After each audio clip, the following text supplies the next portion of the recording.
Market cap is one of the most Googled and debated concepts in crypto investing, making this an evergreen search magnet that will attract both newcomers and experienced investors for years. By reframing the entire conversation around liquidity mechanics rather than price speculation, the script positions itself as educational infrastructure rather than trend content, driving long watch times and repeat visits. The contrarian angle that the metric everyone uses is fundamentally broken for measuring payment networks, creates the kind of cognitive dissonance that keeps viewers watching to the end. If you've ever looked at a cryptocurrency's market cap and thought you understood what you were looking at, this video is going to change that completely. What you're about to learn isn't tied to this week's prices or last month's headlines. It's the structural logic underneath how money actually moves at scale. By the time this is over, you'll evaluate digital assets in a way that most investors, including professionals, never think to ask. Here's what almost nobody in the crypto space wants to admit. The single most popular metric used to rank digital assets is also one of the most misleading. Market cap gets cited in every headline, every comparison chart, every which coin should I buy video on the internet. It has the feel of authority. It sounds like something a serious analyst would use. And for certain purposes, it has value. But if you're trying to understand whether a payment network can actually function at the scale of the global financial system, market cap tells you almost nothing useful. The reason for this comes down to what market cap actually measures versus what institutional liquidity actually requires. Market cap is calculated by multiplying the last traded price of a token by the total number of tokens in existence. That's it. It doesn't tell you what happens when a major bank tries to move $100 million through that network. It doesn't tell you whether the market can absorb that trade without the price collapsing. It doesn't tell you how long settlement takes, how much capital gets destroyed in the process, or whether the token is even legally accessible to the institutions that would need to use it.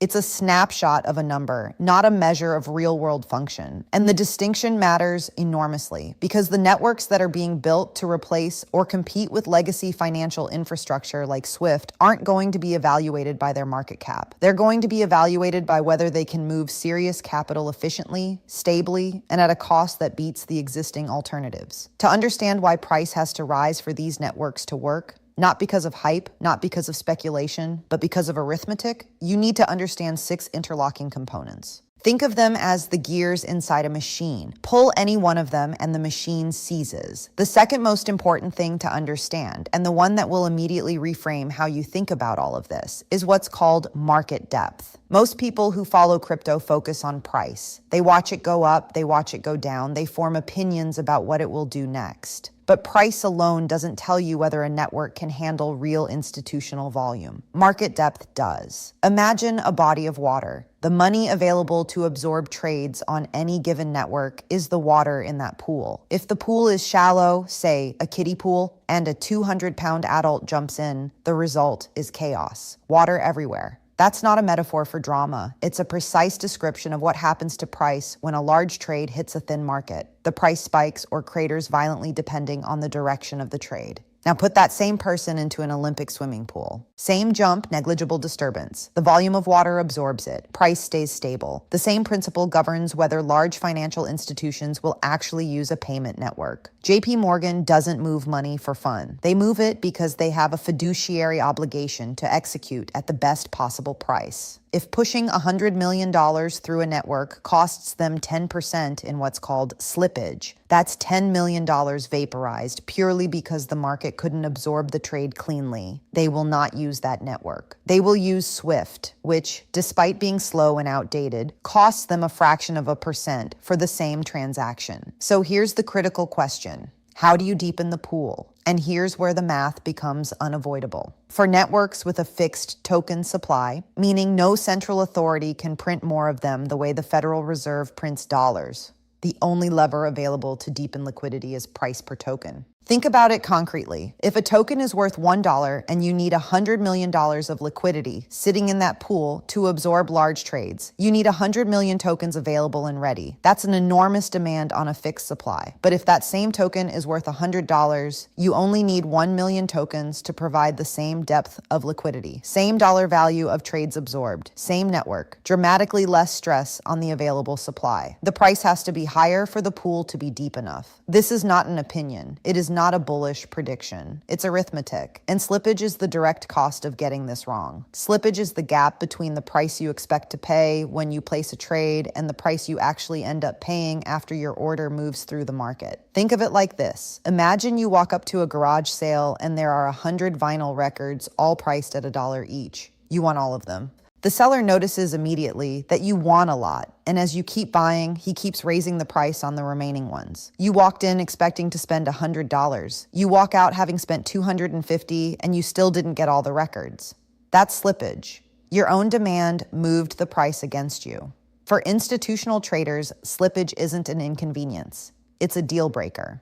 In traditional equity markets, moving $100 million costs institutions less than 0.5% in total friction. That's the benchmark they operate against. For most crypto networks today, that same trade would cost somewhere between 5 and 15% when all the friction is accounted for. The gap is enormous, and closing it requires the total value sitting in the order books to grow by 20 to 100 times. Since the supply of tokens is fixed and can't grow, the price of each token has to do all of that work. Now here's where the dynamics become genuinely interesting, because it's not just that demand is rising. Supply is simultaneously contracting. When an ETF issues shares backed by a digital asset, the fund buys tokens and locks them in cold storage. Those tokens do not trade on exchanges. They are not available to settle transactions. They are functionally removed from the liquid market. When a financial institution decides to hold a digital asset as operational inventory, meaning they keep a reserve of it so they can execute cross-border settlements on demand, those tokens are also off the market. They're doing work, not sitting on an exchange waiting to be traded. And when tokens are deposited into decentralized finance protocols, lending pools, or automated market makers in exchange for yield, they are once again removed from the available supply that could otherwise provide transaction liquidity. Each of these forces individually would put upward pressure on price. All three happening simultaneously against a backdrop of growing institutional interest and expanding real-world use cases creates a supply dynamic that market cap simply cannot capture. Market cap will show you a number. It will not show you that the effective circulating supply available for transactions is shrinking, while the number of entities that need those transactions is growing. When demand rises and available supply falls, price doesn't adjust gradually and smoothly. Markets gap. There's a point at which buyers exhaust the willing sellers at current prices, and the next trade happens at whatever level the next seller is willing to accept. That's not a crypto phenomenon.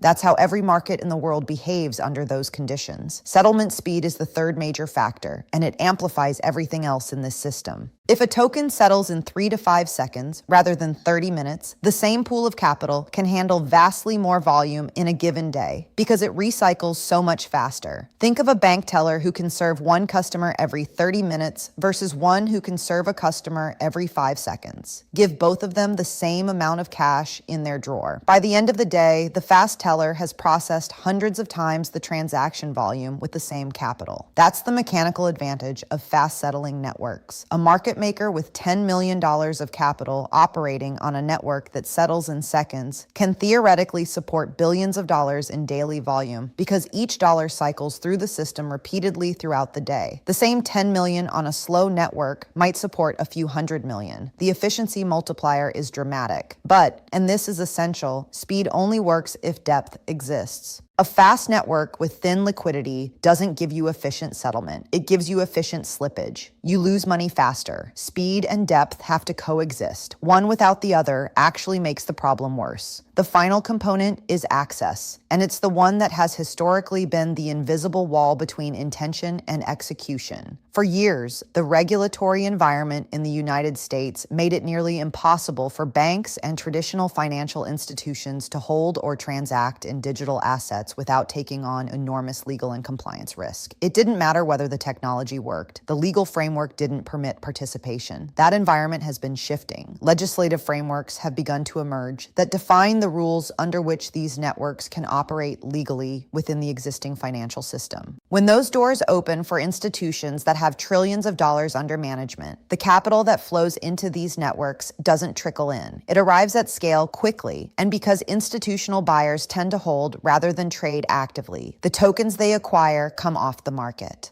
More depth on one side, less supply on the other. This is why access is the final gear in the machine. Not because it's least important, but because it's the one that unlocks all the others simultaneously. None of the liquidity mathematics matter if institutions are legally prohibited from participating. Once that barrier falls, the other 5 components begin operating at the scale they were designed for. So let's return to where we started. Market cap tells you what a network would theoretically be worth if every token sold at the last traded price. It doesn't tell you whether the network can absorb $100 million institutional trade without significant price disruption. It doesn't tell you how fast capital recycles through the system. It doesn't tell you how much of the supply is effectively frozen in cold storage or locked in yield protocols. It doesn't tell you whether the legal access exists for the entities that would actually generate real transaction volume.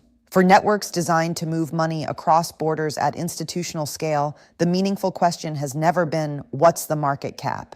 The meaningful question is whether the order books are deep enough to absorb real volume without destroying value in the process. Right now, for most networks, the honest answer is not yet. But the structural path to getting there is not mysterious. Fixed supply means price is the only variable that can do the work of deepening liquidity. Shrinking available supply means that price has less resistance on the upside as institutional demand grows. Fast settlement means each dollar of liquidity does more work. And expanding legal access means the pool of potential participants is about to get dramatically larger. The price of a functional payment network doesn't have to rise because investors believe in it. It has to rise because the system doesn't work otherwise. That's not a thesis built on enthusiasm. It's a structural requirement built into the math. A machine that needs deeper water to run can only get it one way when you can't add more water. You raise the level. The tide that's coming isn't about sentiment. It's about what the arithmetic has always required.